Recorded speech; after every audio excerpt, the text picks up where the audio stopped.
Fala pessoal, sejam todos muito bem-vindos ao Espaço Química.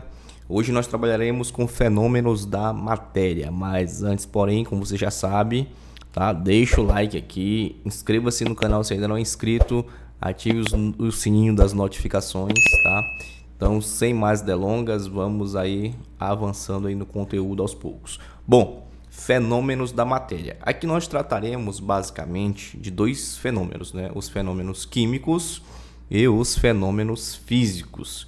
Vamos ver agora em diante, né, a diferença entre os dois. Bom, em relação aos fenômenos físicos, o que são os fenômenos físicos na verdade? São aqueles que não alteram, tá, a natureza da matéria. Como assim, professor?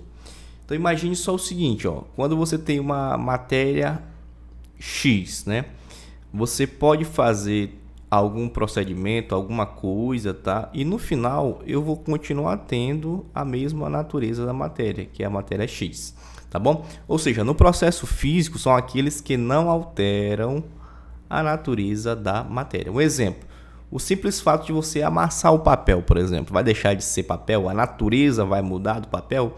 Claro que não. Derreter o gelo, porque eu tenho o gelo. O que é gelo, na verdade? É a água no estado sólido. Se acontece a fusão, ou seja, o derretimento do gelo, vai continuar sendo água, tá? O que mudou? Apenas o estado de agregação. Antes eu estava no estado sólido e passei agora para o estado líquido. Então não mudou absolutamente nada, né? Não mudou a natureza da matéria, mudou apenas o estado de agregação das partículas ali. Ou seja, mudou apenas o estado físico. O fato de eu entortar o ferro, vai deixar de ser ferro? Quebrar um vidro, por exemplo, né? Continua ali sendo vidro, a mesma natureza ali, a natureza permanece da matéria. Beleza? Olha só, aí trouxe imagens aqui, tá? De fenômenos físicos, né? O reflexo da lua na água, amassar um papel, tortar aqui um arame, enfim, tá? Derretimento do gelo, né? Então são exemplos aí de fenômenos físicos. E o que vem a ser fenômenos químicos? Primeiro, são aqueles que alteram a natureza da matéria. Ou seja, se eu tenho, por exemplo, uma substância X mais Y, eu vou formar agora uma substância XY, tá certo? Então eu vou ter a formação de uma nova substância. Ou seja, alterou a natureza da matéria, tá certo? Ocorre por meio das chamadas reações químicas. Por exemplo, uma reação de combustão, uma queima de um papel. O fato de você queimar um papel, ocorre uma reação de combustão. Veja que eu saí do papel para formar ali dióxido de carbono, por exemplo, né? Formou uma nova substância. Como é que eu posso identificar que ocorreu uma reação química? Geralmente, a formação de uma nova substância, né? Você vai observar também mudança, tá? Mudança de quê, professor? Mudança de cor, tá? Mudança de cor. Na reação química você pode observar também liberação de gás, tá certo? Liberação de gás.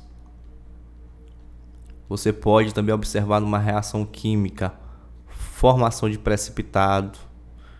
Professor, o que é um precipitado? São aqueles corpos que se depositam no fundo do recipiente quando ocorre uma reação química. Então, formação de precipitado, né? Precipitado. Bom, exemplos. Fazer um bolo, né? Ocorre várias reações químicas ali. Queimar um papel, nós já dissemos, uma reação de combustão. O enferrujamento do ferro, né? Que é um processo aí de oxidação, tá certo? Então, fenômenos químicos se resume basicamente a isso aí. Exemplo aqui, ó, de reações químicas. Uma aspirina dentro do copo, ocorre uma reação química. Veja que tem liberação de gás aqui, as borbulhas que estão acontecendo. Queima de papel, um navio aqui todo oxidado, enferrujado, né? Um bolo, por exemplo, tá certo? Então, fenômenos químicos. Então, o que diferencia o fenômeno físico do fenômeno químico?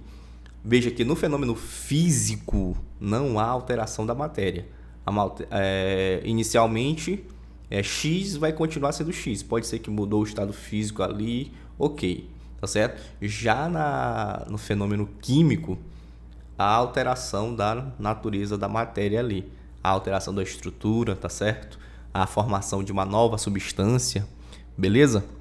Então, se você observar ali, ó, liberação de gás, mudança de cor, tá certo? Formação de precipitado, você já pode desconfiar que é um fenômeno químico. Tranquilidade? Continuando, olha só, indícios do fenômeno químico: mudança de cor, evolução de bolhas, né? Formação de precipitado. Beleza? Então são indícios aí que indicam que na verdade está ocorrendo uma reação química, portanto um fenômeno químico.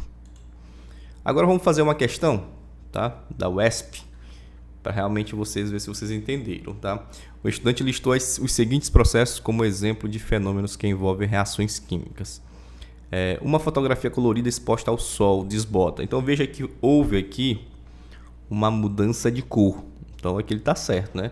Então uma fotografia colorida exposta ao sol realmente é um processo químico, né? Aqui é químico. Então a primeira, ok. A água sanitária descolora uma jaqueta vermelha. Veja que houve também a mudança de cor aqui. Então houve aqui também um processo químico, tá? Uma reação com hipoclorito, que é a água sanitária, né? Ok. O filamento de uma lâmpada acesa passa de cinza para amarelo incandescente. Aqui, pessoal, aqui assim, houve mudança de cor, mas veja que eu tenho o filamento de uma lâmpada incandescente, que quando eu ligo na tomada, né, ele acende, mas não deixa de ser um filamento, né? Por exemplo, de algum elemento químico, tungstênio, por exemplo, né? Então, o filamento de uma lâmpada acesa passa de cinza para amarelo. No caso de uma lâmpada incandescente. Neste caso aqui, não é uma reação química. Aqui está errado. Tá certo? Aqui seria um processo físico. Uma maçã cortada escurece com o passar do tempo. Aqui é químico, né, pessoal?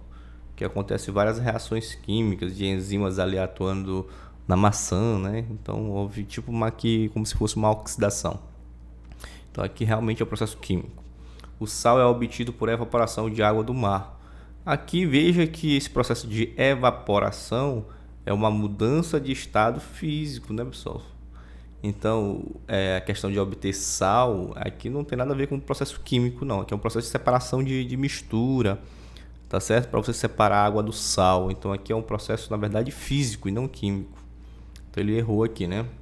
Bolinhas de naftalina vão diminuindo de tamanho. Aqui veja também que ela vai diminuindo o tamanho porque ela está passando diretamente do estado sólido para o estado gasoso, que é o processo de sublimação, que a gente já viu isso. Então aqui é um processo físico, então não está errado, né? Quantos equívocos o estudante cometeu? Vamos ver aqui, ó. 1, 2, 3. Então seria a letra D. Ele errou em 3, porque esses aqui são processos físicos e não químicos. Tá certo? Então gabarito letra D. Beleza? Então, galera, espero que você tenha gostado. Se gostou, deixa o like aí aqui, inscreva-se em nosso canal e até o próximo vídeo, galera. Tchau, tchau.